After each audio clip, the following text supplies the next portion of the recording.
মুক্তিযোদ্ধা হিসেবে ওনার প্রতি কোনো আক্রমণ করা হয়নি। সেই এলাকার বাসিন্দা হিসেবে আমি আপনাদেরকে নিশ্চিত করে বলতে পারি। এটি এটি ওনার অতীতে সংগঠিত যে যারা ওই ঘটনা ঘটিয়েছে তারা সকলেই ওনার কারণে গত ১৬ বছর এলাকায় যেতে পারেনি। মুক্তিযোদ্ধা হিসেবে যেভাবে ন্যারেটিভ করে সারা বাংলাদেশে দেশে বিদেশে সোশ্যাল মিডিয়ায় ঝড় তোলা হচ্ছে, বিষয়টিকে এইভাবে দেখানো এটা এক ধরনের ষড়যন্ত্রের অংশ। এবং বাংলাদেশের মিডিয়াগুলো একটা সময় শুধুমাত্র গুণগানে ব্যস্ত ছিল, প্রশংসায় ব্যস্ত ছিল। ষড়যন্ত্রের অংশ বলতে কি আপনি যে মুক্তিযোদ্ধার বিষয়টা হাইলাইট করা হচ্ছে সেটাকে ষড়যন্ত্র বলছেন? মুক্তিযোদ্ধাদেরকে সংগঠিত করা, সরকারকে বেকায়দায় ফেলা, হ্যাঁ, এটা একটা নতুন ইস্যু তৈরি করা। কারণ যে ৫ জনকে গ্রেফতার করা হয়েছে এই ৫ জন এই ঘটনার সাথে সম্পৃক্ত নয়, এরা ওনাকে আক্রমণ করে নাই, অনেকে দর্শক হিসাবে গিয়েছে। প্রকৃত ঘটনার সাথে জড়িতদেরকে গ্রেফতার করলে আমাদের কোনো আপত্তি থাকবে না। গতকাল ঘটনাটি যেই এলাকায় ঘটেছে, গত পরশু যে গ্রামে ঘটেছে, আমি সেই গ্রামেরই বাসিন্দা। আমার জন্মস্থান সেখানে। যে প্রাইমারি স্কুলের সামনে দেখেছেন সেই প্রাইমারি স্কুলেই আমার শৈশব কেটেছে। আমি সেই প্রাইমারি স্কুলেই লেখাপড়া করেছি।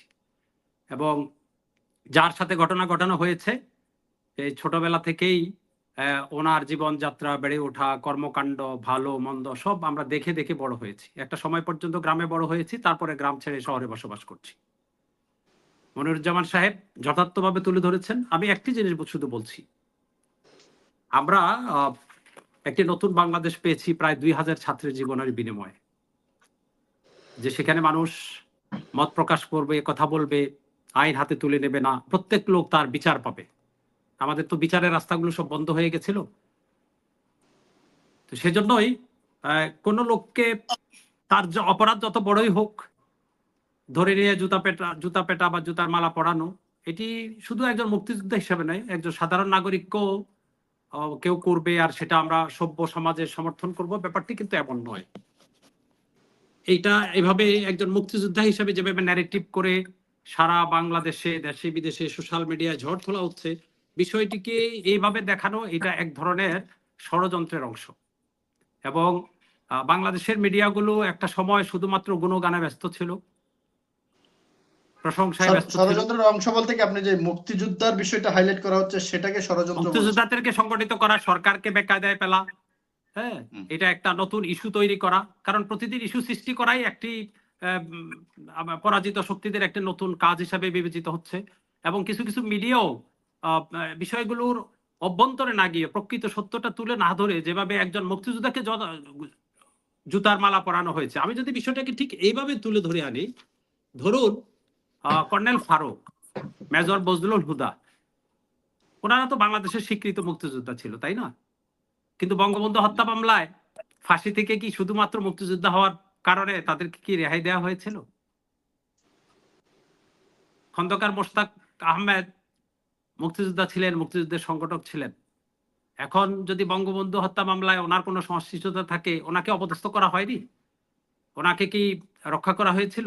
সুতরাং মুক্তিযোদ্ধা হিসাবে ওনার যে অবদান, এদেশের সকল মুক্তিযোদ্ধারা সম্মানের যোগ্য, সম্মান পাবেন। কিন্তু কোন মুক্তিযোদ্ধা যদি কোনো ফৌজদারি কার্যক্রম, অপরাধ কার্যক্রমে জড়িত থাকেন, শুধু একটি নয়, বছরের পর বছর, যুগের পর যুগ, ওনার ব্যক্তিগত কর্মকাণ্ড যদি হয় একজন সন্ত্রাসীর মতো, যিনি শুধুমাত্র অন্য দলের লোকদের নয়, নিজের দলের অসংখ্য ভিন্ন মতের লোকদেরকে হত্যার দায়ে, আক্রমণের দায়ে অভিযুক্ত ছিলেন, দল থেকে বহিষ্কৃত হয়েছে, তার বিষয়টিকে শুধুমাত্র একজন মুক্তিযোদ্ধা হিসেবে ঢেকে দিয়ে আমরা সারা দেশে যেভাবে সোশ্যাল মিডিয়া, ইলেকট্রনিক মিডিয়াগুলো খবর প্রচার করছে, আমি এই বিষয়টিকে এক দেশদর্শিতা, একটি পরিকল্পিত ষড়যন্ত্র হিসাবে দেখছি এবং এটি সমর্থনযোগ্য নয়। কারণ আমাদের কাজী মনিরুজ্জামান সাহেব বলেছেন, আমি গতকালও একটি অনুষ্ঠানে বলেছি, মুক্তিযোদ্ধা কমান্ডার নজির আহমদ ভূঁইয়া ওনারই আত্মীয়, আরেক ওনাকে দুইবার সশরীরে উনি নিজ হাতে শারীরিকভাবে লাঞ্ছিত করেছেন। সেদিন তো কই দেশের কোনো মিডিয়া এটা শিরোনাম হয়নি।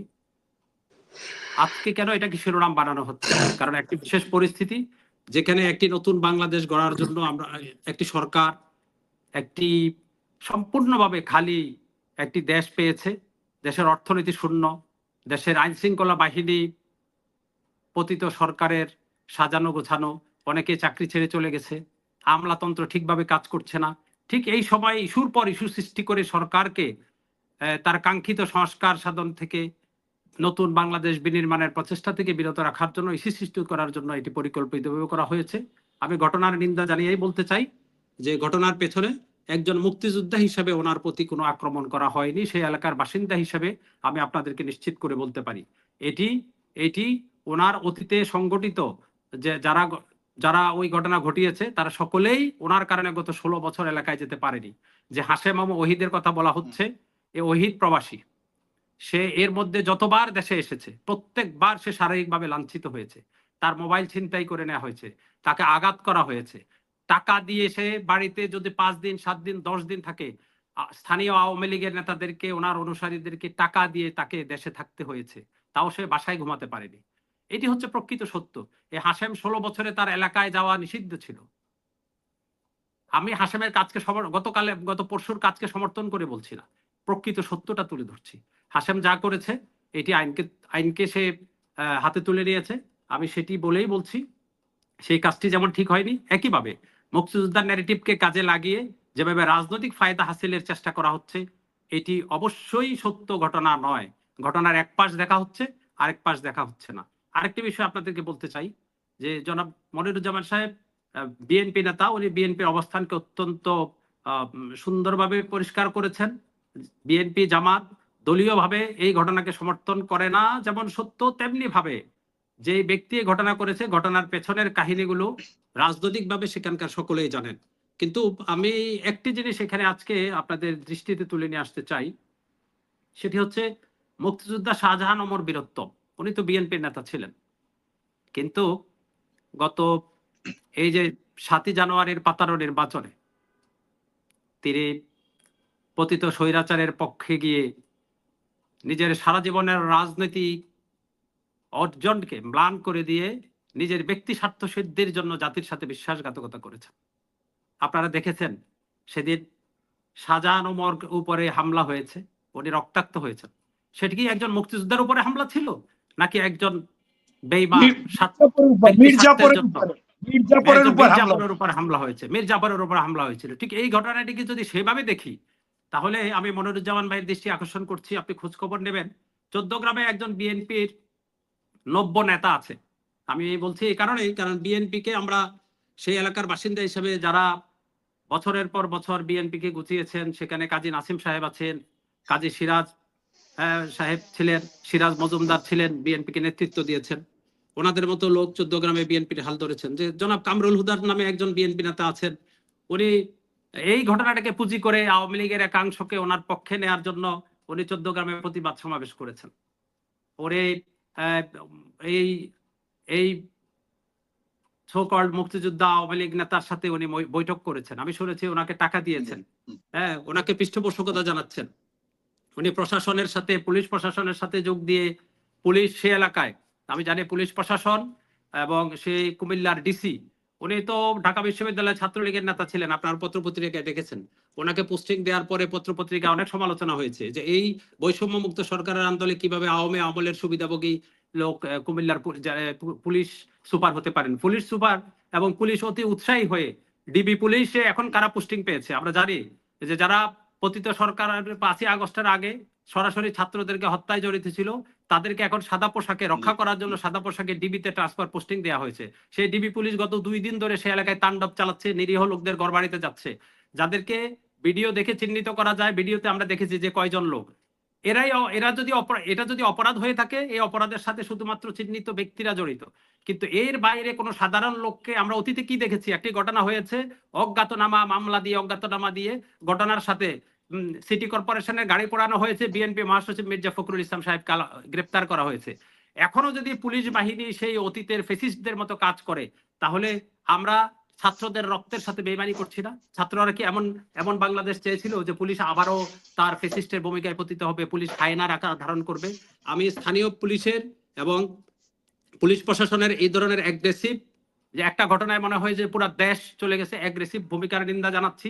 নিরীহ মানুষকে হয়রানি করা হচ্ছে, এবং যে 5 জনকে গ্রেপ্তার করা হয়েছে, এই 5 জন এই ঘটনার সাথে সম্পৃক্ত নয়। এরা ওনাকে আক্রমণ করে নাই, অনেকে দর্শক হিসাবে গিয়েছে। প্রকৃত ঘটনার সাথে জড়িতদেরকে গ্রেপ্তার করলে আমাদের কোনো আপত্তি থাকবে না, কিন্তু যে 5 জনকে গ্রেপ্তার করা হয়েছে আজকে যাদেরকে মিডিয়ায় দেখানো হয়েছে এই 5 জনকেই ঘটনার সাথে সরাসরি সম্পৃক্ত নয়। এরা বরং সেই ঘটনায় আপনারা জানেন একটা ঘটনা যখন ঘটে কেউ দেখতে যায় এবং রক্ষা করতে যায়, ঘটনাটি সুরাহা করতে যায়, তারা কিন্তু এই ধরনের নিয়ামক ছিল এবং একজন কিশোর রয়েছে সেখানে, তাকে ধরে নিয়ে আসা হয়েছে, সে তার নানা বাড়ি বেড়াতে গিয়েছে।